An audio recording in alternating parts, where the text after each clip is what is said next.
teens, George Michael formed the pop group Wham with his best friend Andrew Ridgeley. The duo leapt to stardom in 1982 and disbanded in 1986.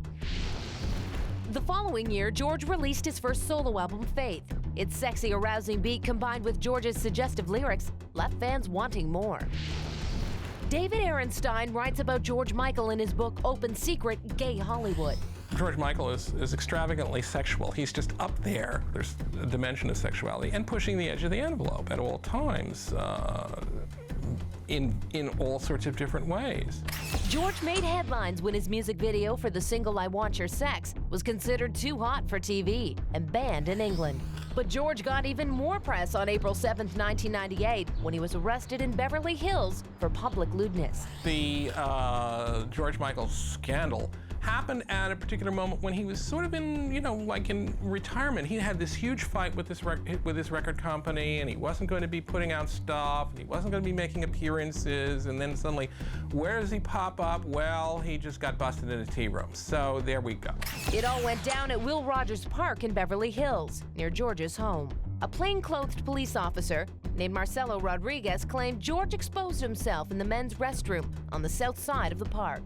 George pleaded no contest to the charge. He was fined $910 and ordered to counseling and 80 hours of community service.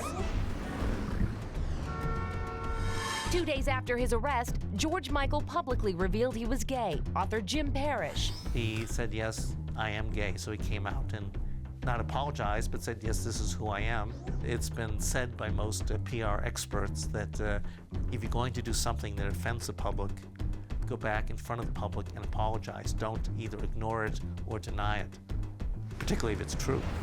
George told Larry King on live television that perhaps he subconsciously wanted to get caught so he could come out of the closet. But George's sexual preference wasn't exactly a secret in the gay community. I'm sure anybody in the gay world was well aware that George Michael was or had to be gay. Everybody in West Hollywood knew that he was gay, too. I mean, he was just there all the time. It was a brave move for George to publicly out himself. He risked damaging his career. For a lot of people, it's still a big problem to overcome, and certainly not helped by the homophobic attitude in Hollywood. Show business has a long history of either ignoring or covering up the sex lives of gay celebrities. This happened in the 50s with Rock Hudson. He had this image of being this hunky male, which he was, but the fact that he was gay and not heterosexual, that didn't come out to the public until certainly the 80s when he had AIDS and died. But even then and thereafter, much of the public just, that can't be true. I saw those movies, no way, he was kissing that girl. Had to be straight. That attitude still exists today, even though all other aspects of celebrities' lives are widely publicized. There would be debauchery or substance abuse or in rehab or whatever else, yeah. Because I think nowadays most celebrities don't feel they have to hide that thing. The only area that they seem to still hide is their sexuality. I think it's one of the taboos that has yet to gotten acceptance. But when George Michael admitted he preferred dating men, his fans stuck around. There's a level at which the public is a good deal more mature in its attitude than the entertainment industry thinks it is. The entertainment industry is often like some sort of incredibly nervous nanny, terrified that, the poor little darlings are going to get some piece of information that will undo them somehow.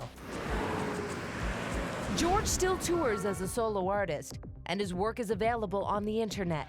And while his career didn't end after his outing, things might have been different if he had been an actor. I think it would have been different.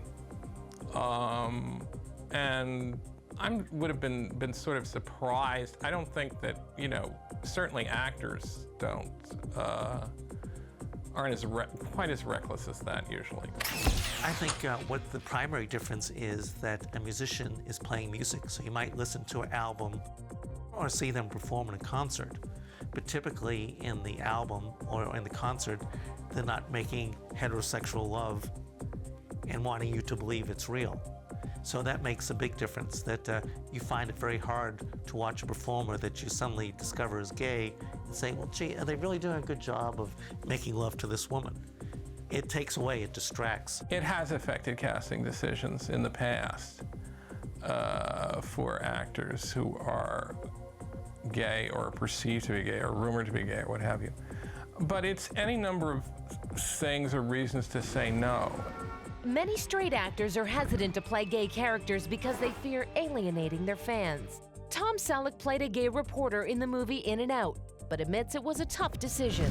I think there were probably people around me who were concerned. There were a few who said, oh, you can't do that. But see, I like risks. I'm not courageous for doing it. I'm selfish. You know, risk is the price you pay for opportunity, and that's what actors should do. I don't think you can worry about what other people will think. We all care about that a lot, but when you start, once you think about that, you know, you put it away and you just do it and you decide, because it's not a reason to do or not do anything. Oscar winner Kevin Kline played Tom Selleck's love interest in the movie. He views his role as a step in the right direction for Hollywood. The more films where there are gay characters on television, maybe more on television than in film, the more we're exposed to it, the less exotic and frightening it is to America at large.